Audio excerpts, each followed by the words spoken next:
Assalamu alaikum wa rahmatullahi wa barakatuhu.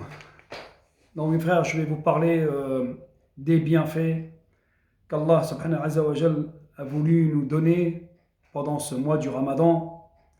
Des bienfaits, alhamdulillah, grandioses.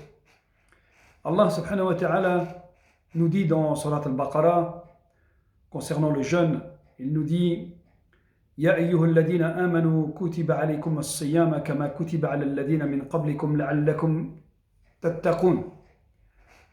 Ô vous, les croyants, il vous a été prescrit le jeûne comme il a été prescrit à ceux d'avant vous.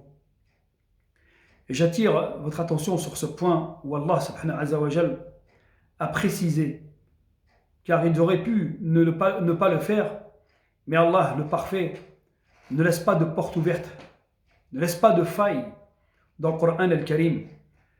Il dit Ya ayyuhal ladina amanu kutiba alaykum as-siyama kama kutiba ala alladina min qablikum la'allakum tattaqun.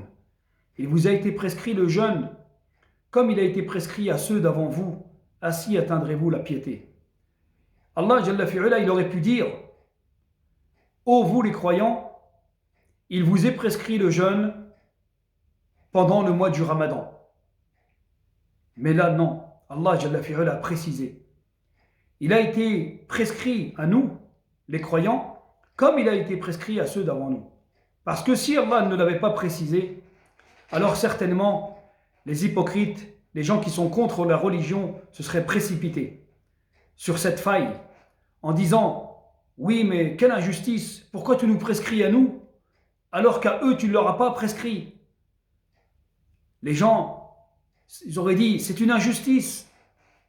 Mais là, Allah subhanahu wa ta'ala a fermé les portes. A fermé les portes pour que personne ne vienne se plaindre.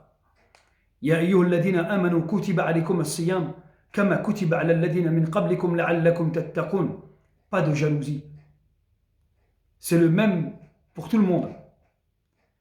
La'allakum tattaqun. Alors, la précision, donc Allah a fermé les portes pour qu'il n'y ait pas de faille. Et juste après, il nous dit la'allakum tattaqun, ainsi atteindrez-vous la piété. Alors peut-être que pendant le mois du Ramadan, on va atteindre la piété, puisqu'il dit la'allakum, ainsi atteindrez-vous la piété. Peut-être vous allez atteindre la piété. Et d'autres ulama nous ont dit, dans le tafsir, nous ont dit non.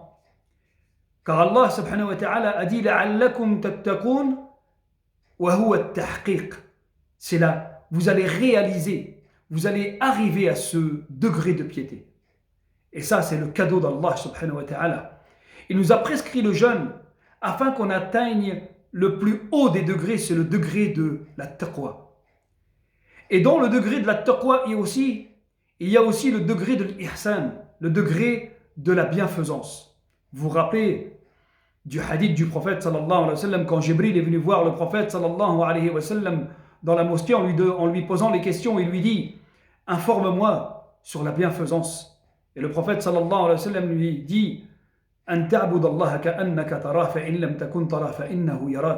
tu adores Allah comme si tu le voyais, et si tu ne le vois pas, sache que lui te voit. » Et nous atteignons aussi pendant ce mois ce degré de l'ihsan, le degré le plus haut des degrés, parce qu'on pourrait manger dans un coin tout seul, mais on ne le fait pas. Pourquoi ? Parce qu'on sait qu'Allah nous regarde, on sait qu'Allah sait ce qu'on fait.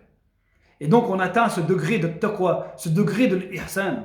C'est ce cadeau qu'Allah Jalla fi'ula nous donne pendant ce mois du Ramadan. On arrive au plus haut des degrés. Walhamdulillah.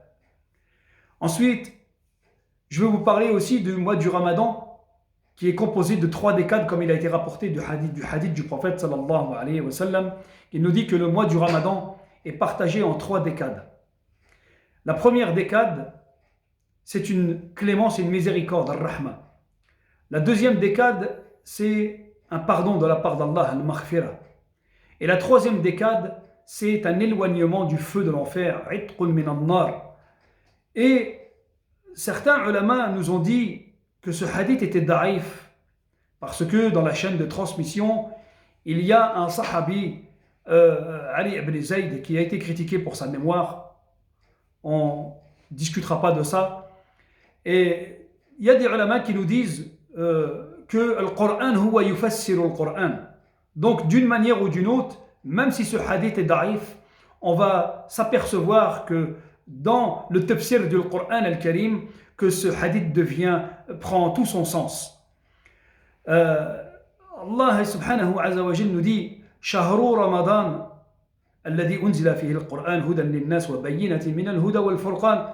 Le mois du Ramadan, et là Allah Azza wa Jalla nous cite le mot Ramadan, Shahru Ramadan. Et quand on s'arrête sur le mot Ramadan, alors le mot Ramadan est composé de plusieurs lettres. La lettre Ra, Al-Mim, Al-Dad ou Al-Nun.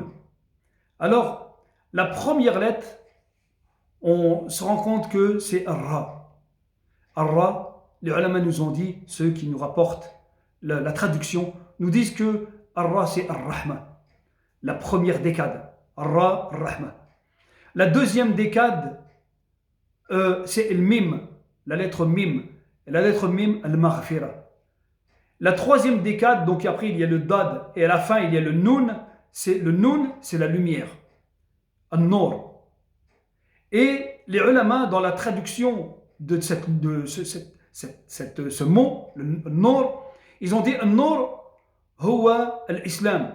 Ils ont dit la lumière, c'est l'islam. D'autres ont dit la lumière, c'est le prophète sallallahu alayhi wa sallam. Et d'autres ont dit la lumière, c'est le livre d'Allah subhanahu wa ta'ala, le Coran al-Karim. Wa kilahuma sahih. Et les trois sont dans la bonne direction, ils sont bons. Car si on dit que le Nur, c'est le prophète sallallahu alayhi wa sallam, alors bien entendu, il a été la lumière de l'islam. Il a été la lumière de la religion, et même encore aujourd'hui, il illumine sa ville, Al-Madina Munawwara. Donc, c'est une réalité, c'est une vérité. Si on dit que l'islam est une lumière, forcément, c'est aussi une réalité. L'islam est une réalité, puisqu'Allah Jalla fi'ala dans son livre, il dit أَفَمَنْ شَرَحَ اللَّهُ صَدْرَهُ لِلْإِسْلَامِ فَهُوَ عَلَى نُورٍ مِّن رَبِّهِ فَوَيْلٌ لِلْقَاسِيَةِ قُلُوبُهُم مِّن ذِكْرِ اللَّهِ أُولَئِكَ فِي ضَلَالٍ مُّبِينٍ. Donc, on est aussi, si on parle d'islam, l'islam c'est une lumière. Et celui à qui Allah a ouvert la poitrine à l'islam, alors celui-là est dans la lumière de son Seigneur. Et si on dit que le livre de Dieu est une lumière, que le Coran al-Karim huwa Nur, bien entendu, regardez la science qu'il dégage, regardez les paroles qu'il dégage. C'est quelque chose d'extraordinaire, quelque chose d'incroyable, la lumière qu'il en sort. Et Allah Jalla fi'ala a voulu que sortent les gens des ténèbres à la lumière avec son livre. لِيُخْرِجَهُمْ مِنَ الظُّلُمَةِ إِلَى النُّورِ. Et donc, les sens sont bons. Et donc, on revient à la traduction de ce hadith.